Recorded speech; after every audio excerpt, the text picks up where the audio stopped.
Hey guys, just wanted to shoot a video. It's Sunday. My name is Gregory Evans. Obviously, I wanted to shoot a quick video on the independent acquisition deal finder opportunity. Some of you are already in the program. Some of you have yet to join. So I just wanted to cover a few things. I've got my notes here, so you don't mind if I glance over from time to time. I want to make sure that I cover everything in this video because this is a very important get started video on being an M&A deal finder. So let's get started. First of all, my name is Gregory Evans. I've got over 30 years of experience in corporate finance, investment planning, investment banking, advisory, business brokerage. Just recently, I recently moved from the firm I'd been with for well over 20 years and struck out on my own and started a finder business. And there are reasons for that. You know, the brokerage business is different than the finder business. The finder business is actually easier. But so I bring that experience to the table with over 20 years of experience in business brokerage to the table. But anyway, let's get into this. So why a acquisition deal finder? What is an acquisition deal finder? Well, I guess the best way to start is let's talk about what it is not. It is not a business broker. You're not a business broker. You're a finder. They do two different things, okay? Brokers negotiate, they find listings, they negotiate deals, they get the financing to try to close a deal, they negotiate the contracts, all that kind of good stuff. That is not what we do. What we do here is just two simple things. We locate and qualify the business. We locate and qualify, and then we just simply refer that business over. Now, when we're doing that based on a criteria that we have been given by either a private equity firm or maybe a brokerage firm that is looking for a particular type of business. So for example, you know, under our mandate, we're looking for businesses that are doing at least $1 million in gross revenue and at least $250,000 in cash flow and has at least 3 employees. That is our mandate. That is our criteria. So you're trying to locate companies, and the main thing you want to know, you know, obviously via email you can send with the criteria and to do a follow-up.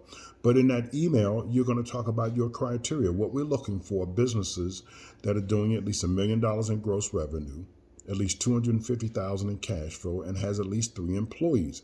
And then we have a series of industries that we're looking for, okay, whether it be construction, whether it be HVAC, whether it be plumbing.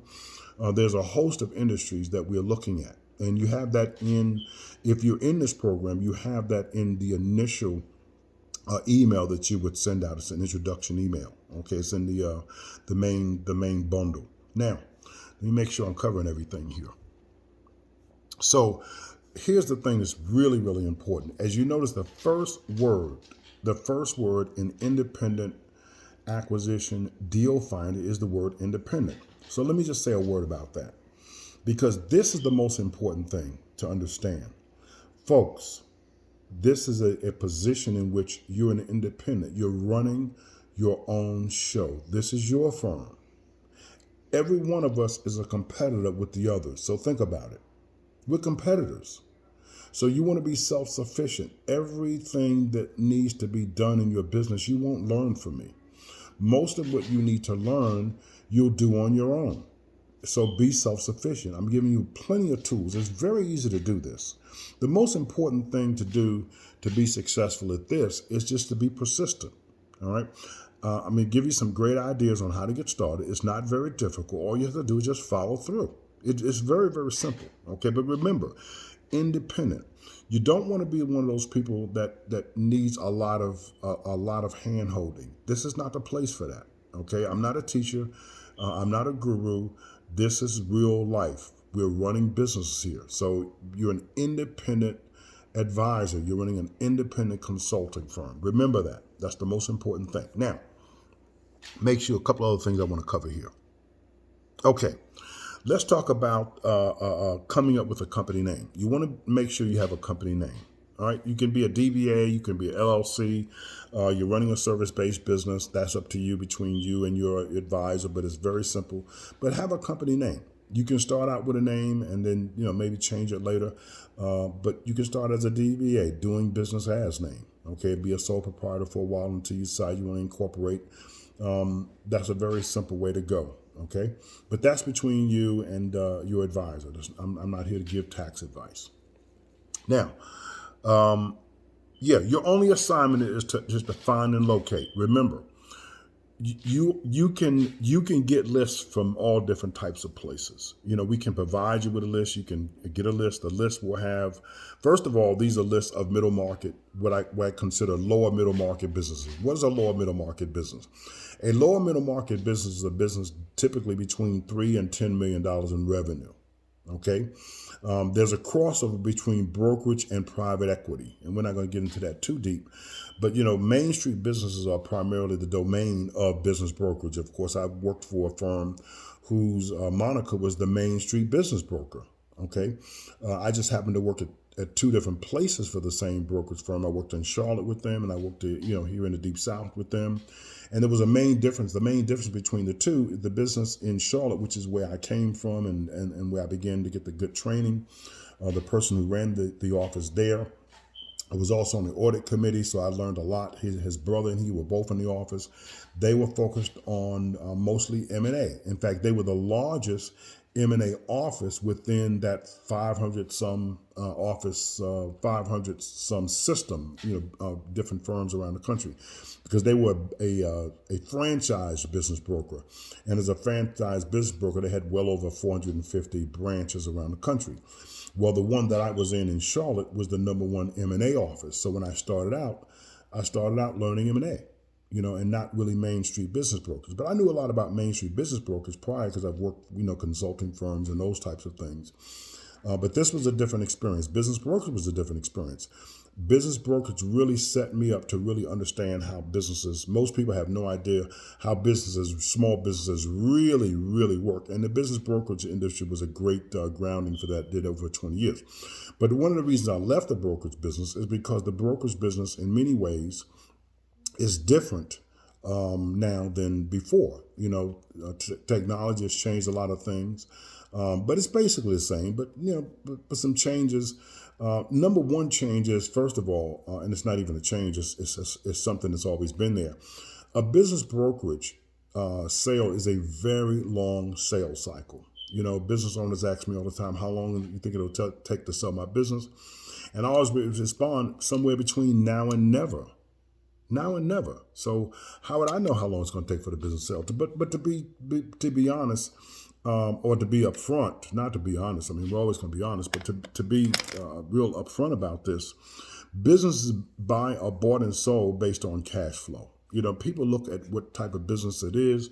Is there an attractive opportunity to make a good living without having to slave at it like an employee? That's what they're looking for. So when you look at businesses, for example, we're looking at businesses at least at $250,000 cash flow or better. Well, think about that. $250,000 cash flow is pretty good. All right. Some people call it seller's discretionary.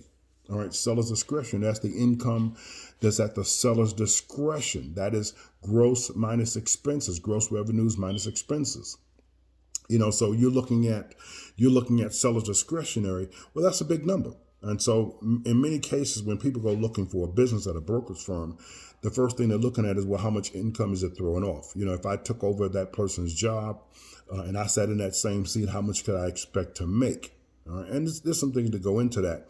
But you don't have to get involved in that. You're only involved in this from the standpoint of locating and qualifying. The most important, and that's a beautiful thing because you're getting compensated for a successful listing. Now, let's talk about that for a second. A successful listing. You are not responsible for getting the listing signed. What you're responsible for doing is locating and qualifying a business that would be a good candidate to have their business listed for sale. All right. So, for example, real estate agents don't get paid to do a listing. They get paid when the house sells. Same thing with business brokers. They don't get paid to get a listing. They only get paid when the business sells. If you look at the difference between the two, the sales cycle of selling a house is probably shorter than that of selling a business. Okay. But the long story short, neither of them happen immediately. But when you're getting paid to help a firm get a listing, you're getting paid regardless of whether the business sells or doesn't sell. Therefore, you can create an immediate cash flow because we'll get paid within about 2 weeks after the listing has been signed. So to give you an idea, you get a listing by going out and marketing some type of way. For example, we do primarily email marketing. So we give you some leads as an example, and then you send out those leads, all right? And I'll kind of go through the steps by step of what you need to do in this first email so to make it a little easier for you. What you want to do is get yourself set up either through GetResponse or sending out through your Gmail or Yahoo, whatever it is. But if you set it up through an autoresponder like GetResponse is the one I use, and it was the one I recommend, and the main reason I recommend it, because it's the only one that I know, so I really couldn't give you much direction on others. But there's a process that I go through. So if you've got some leads, and I just finished talking to someone who just bought 1,000 leads, and I walked through the process with him, and I said, listen, here's what you want to do. You tonight, or whenever you get started, because I send emails out on Tuesday, not on Monday, and today is Sunday. So what I do is I put in 49, or I told him put in 49 emails today, 49 emails tomorrow manually. Then you want to send out Tuesday, and you could send out all 49 times 2. You could do that. But before you do that, you want to get an email verification system. And the reason we want to get an email verification because you want to make sure that the emails don't bounce. So you say, well, I just got a list. Why would they bounce? Very simple. There's about 4 reasons why an email would bounce. Number one, the business owner has already sold the business. Number 2, the business owner died. People die every day. Number 3, he sold the business. I think I said that. Or his family owns the business, but he retired from the business. Or number 4, he sold a portion of the business to some new owners and he's no longer there. So again, person died, they sold the business is now owned by his sons and daughters maybe, or some other family members, and he's no longer there. And number 4, he sold a part of his business to an outside party as opposed to his family, and he's no longer there. So no matter what leads you have, no matter when you get them, somebody's going to die every day. Somebody's going to sell their business every day. So these things are going to be, obvious. So remember that. So you get yourself an email verification system. There's some free ones you can get on the internet, and you verify the email is good before you send it through your Gmail or through your Yahoo or whatever, email provider you provide. Now, if you're with an autoresponder, the rules have now changed. I strongly suggest you get an autoresponder. I'm not going to go through the rules here. You'll see it when you go through GetResponse. They'll go through it where you have to actually purchase a email or domain, and you can easily do that for a very simple price. I think it's like $13-14, something like that, and you're ready to go. And I'm not going to get into it deep here because you'll see that if you decide to go that route. And believe me, you do want to go the autoresponder route. Believe me. But if you don't want to do that, and it's free anyway for the first 500 emails, I believe, would GetResponse, and so there would be no reason not to do it. Now, the reason I'm telling you go GetResponse is because the process of when you send those 49 emails out of those 49 times 2, you're going to get a response. You're going to see open rates. Okay, you'll be able to see the number of open rates. And if you have a click, which I strongly suggest, you should set up a click in there as well. So for example, if you got a click there for financing and a click for your website for M&A, you've got a click there for consumer financing, you've got a click there for retirement planning, whatever it is, that will show up as various clicks in your autoresponder. That way you can see what people actually clicked on and how many people actually clicked on it. That's important because there's difference between opens and clicks. The clicks are always going to be less than the opens. So you'll have people open your email. That's very important because the emails, when people open the emails, they do it predicated on whatever that subject line was. Okay? So the subject line is what makes people open up the email, that curiosity. Once they open up the curiosity headline, then they'll decide if they need to go any further, if they go on to a click. So for example, a person open up an email, say, here's a great way to increase your sales and revenue. So a certain number of people open that email up, and then within the email, you got an ebook, for example, and we're just using that as an example. that they'll click on to download the ebook. So now you've got a certain number of people to open the email based on what the subject line said. And that is, a great way to increase your revenues and sales. And then they open it up, and there's an ebook there with a list of the top 10 ways to increase your sales. So now you'll have more opens than you have clicks. So the people who actually decide to click on it, those you go in reverse, those are the ones that are probably more important. They went a little bit further. Well, the same thing in what we're doing. All right, same thing we're doing here.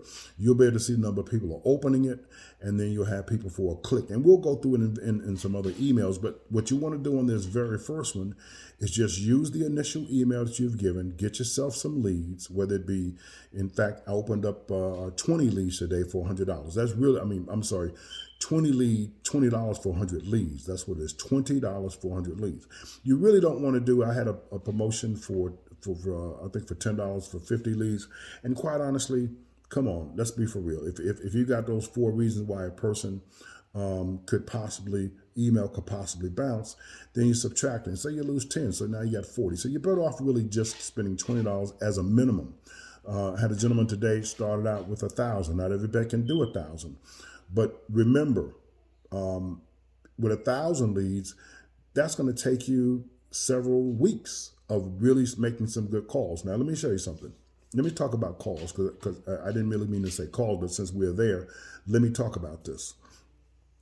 When you send the initial email and you get your opens and you get your clicks. In fact, let me do this. Let me go to, if we got a moment, let me go to, find my glasses here. Let me go to an example, because I've done it in many of my emails. I've talked about this, but let's do a real live one. Just give me a moment. Let me go to my GetResponse account, and let me look at the last campaign that I sent out to business owners, and we can talk about the metrics, because the thing is, you've got to know the metrics, of your email. I'm working on the email right now. Let me just close it out here. Okay, let's look at an email that I've already sent out, and we can. And believe me, it's great having a system like this, because you can really see what's going on in your business. Okay, let's see. Okay, here's one that I sent. Oh man, yeah, this was another historical number for me in terms of opens. I sent out an email that talked about line of credit, and how you can get a line of credit quickly, up to $750,000 at your fingertips. That's kind of basically what it said. And so I ended up getting a 97.18% delivery rate. I had an open rate of 37.85%. Now that represented, I sent out 1,100 emails. To give you an example, I sent out 1,100 emails. So those 1,100 emails, of those 1,100, 97.18% of those went directly into the inbox. Okay. Of those 1,100, 37.85%, and this was a few days, so that number is already still now, so we don't have to worry about additional adding on to it. 37.85% of them opened the email. That represented, of those 1,100 people, that represented 405 of them. Okay. I had a small bounce rate, and then I had a no unsubscribes, but I had a click rate of 15.79%.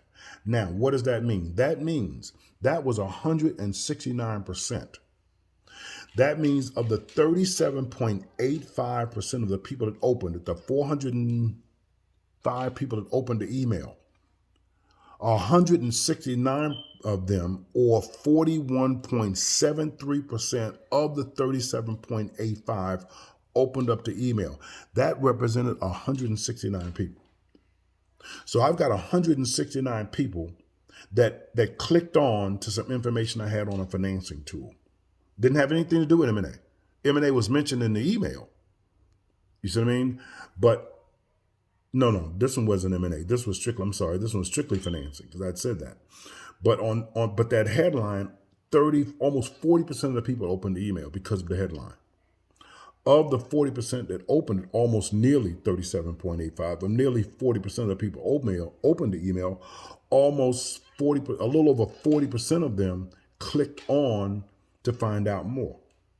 And so if I follow up with those 169 people, that's 169 leads, folks. That's the advantage of being able to use something like a Get Response so you can see that. Then you can open up and see exactly who those 169 people were. Now, what's important about that is when you're putting in manually that information, I would strongly suggest, because this is not a CRM, but until you get a CRM, you can use it like a CRM. And so when you're putting the data in manually, I would strongly suggest, because the data that you have has the phone number and the email there. So take some time and put that information in, both the phone number as well as the title of the business owner, as well as the website, so that when you're looking at those 169 people, you can just, because it's going to bring them up. And then you can do two things. Number one, you can send out another email in which you're going just after those 169, because when it comes up, you can turn around and do a follow-up email, because it separates them from everybody else. So you can do a follow-up with those 169 and say something like, hey, I noticed you opened my email. I was trying to follow up with you to see if you were possibly interested in selling your business, or maybe you're interested in something else. In this particular case, it was financing. So obviously, you're talking to the business owner. Listen, I was trying to follow up with you. I noticed you opened up an email about how to possibly get a line of credit for up to $750,000 at your fingertips. There you go. All right. So you could do that via email, or better yet, which is what I do, pick up the phone and tell them, hey, because here's the thing. And this is the thing a lot of people don't understand. When I call those 169 people, a lot of them are not going to answer the phone. I am going to get the voicemail. I was talking to one of the folks the other day, Miles, and he had sent out an email like this, and I think he made one phone call to the person, and so he said, can I leave my number? And I said, Miles, here's what you want to do. So listen, that's fine, but can you also send it to his voicemail? Because what if she forgets? She got busy, she didn't write it down, whatever it is. So when she answered the phone, well, who's this calling? This is Gregory Evans. I'm calling Mr. Jackson. He responded to some information I sent. I was just trying to follow up with him. All right. Well, let me write your name down. Great, I appreciate that, but can you also send it to his voicemail? Or I just tell him right away, listen, I appreciate that. I just need to leave something in his voicemail. Can you send me that? And they say, oh, no problem. Boom, they send you straight there. Then you do a commercial. Hey, Mr. Smith, Mr. Jackson, this is Gregory Evans from Corporate Venture Partners, just following up with you. I noticed you had opened my email concerning, trying to get some capital, just trying to see if this is a good time to try to follow up with you. You can reach me at 770, blah, blah, blah, blah, blah.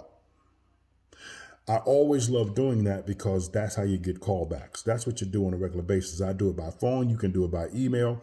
The reason I don't do it by email, which you can do as well, is because who the hell knows when he's going to open it. He is going to check his voicemail. He's going to do both, but we just don't know when.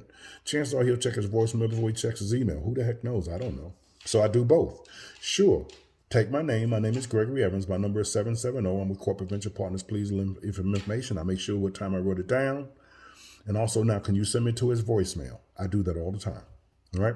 So that's enough for today. That'll get you started. Today is Monday. I always put my campaigns together on Friday, Saturday, and Sunday, because I do more than just one campaign. I would suggest that you do something similar. This was a line of credit campaigning. I do M&A campaigns. I do consumer financing campaigns. I do marketing campaigns. Sometimes I do them all together. I put in links, throughout the emails. Now, one last thing. And this is really important to understand going forward. Remember, this is a business of content, links, and channels. Content, links, and channels. You put content in the email. You make sure you have your links that track the client and your commissions. And you send it to as many channels as you can that make sense. This particular channel is just one channel. It's an email channel. You could send it to a LinkedIn channel. I'm in over 62 groups in LinkedIn. I've been with them since 2009. And I'll begin to using in this next quarter, because I start doing that when it gets slower in the summertime. But let me tell you something about this time of year, then we'll kind of wrap it up here.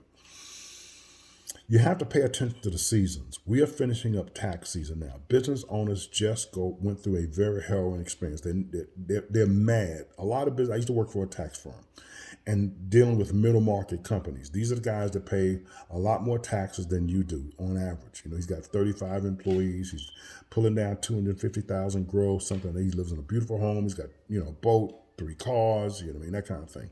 Send his kids to Princeton and Harvard. This guy hates taxes.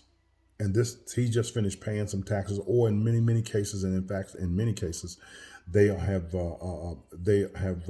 did a what do you call it? We postpone it until the next October. Forget off the top of my head, and they're thinking about it. This is the time of the year when you want to be talking to business owners, because they just finished doing their taxes or having to deal with their taxes. They know what their P&L is. They know what their balance sheet is. They just sat down with their accountant. This is the perfect time to talk to them about what we do. You've got till April and May before Memorial Day weekend comes. So you want to hit it hard, very important. And there's no better way to do it through email. So the email has been one of the longest I've done, but I wanted to cover as much as I could in this particular email and give you a good start so you can get a good start on getting going. This is not a difficult process. You can actually do this just hours a day. It only takes maybe an hour or two a day to do this, set up emails, go to work, get responses at lunchtime, follow some of them up. There's all kinds of ways to do this. You can do it remotely. You can do it from anywhere. You can do it with a full-time. You can do it part-time. It's kind of up to you, but anybody can do this. Okay. And you do 4 deals a month. You're talking significant money. All right. So that's enough for now. This is going about 25 minutes. I didn't mean for it to go this long. It's going to take a little while for the video to upload. Then I'll send it out to you in the next email. And guys, all you have to do is get started. For those of you who are just answering the ads that we put out, all you have to do is just follow below, get started, and you're right on time to get started. Send that first email out on Tuesday. Guys, I appreciate it. Look for another email sometime during the week. Thanks so much. Talk to you soon.